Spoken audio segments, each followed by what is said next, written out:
A profoundly deaf teenager has told STV News hundreds of lives could be transformed if more children were able to access auditory verbal therapy.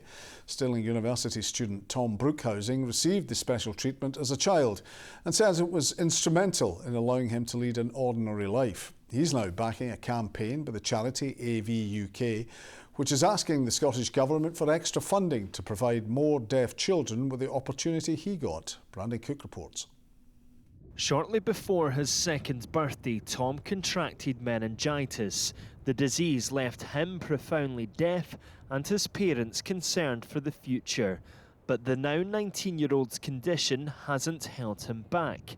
He says this is down to cochlear implants which help him hear and, crucially, the auditory verbal therapy which taught him how to speak and understand at a young age. I think it was absolutely instrumental, basically, in my childhood because it allowed me to have access to things that other children had. So, like, I could go to a normal school, I didn't have to go to a special school.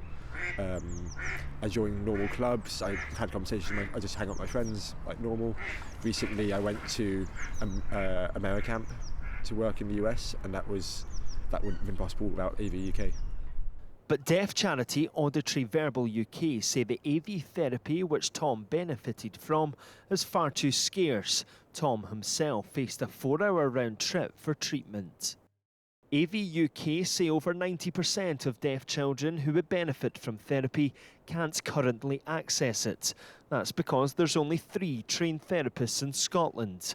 The charity say just under £2 million of Scottish Government investment over the next decade would change this and transform lives of thousands. It only requires 1.8 million over the next 10 years, so it would be £180,000 a year, which for a government I don't think is a massive spend, and if it would give a massive return on investment because these deaf people would then go in to have normal careers. They pay taxes, which gives a return of about 30 million. Last week, AV UK took its plea to Holyrood in a bid to win support from MSPs. Far too many deaf children are currently underachieving at school, have low employment prospects, and are at risk of poor mental health and social exclusion. But when they have access to early and effective support, whether they wish to use spoken language, sign language or both, those opportunities can be transformed. The Scottish Government says it's committed to improving audiology services, and that includes support for children and young people following diagnosis. People like Tom say any investment can't come quickly enough.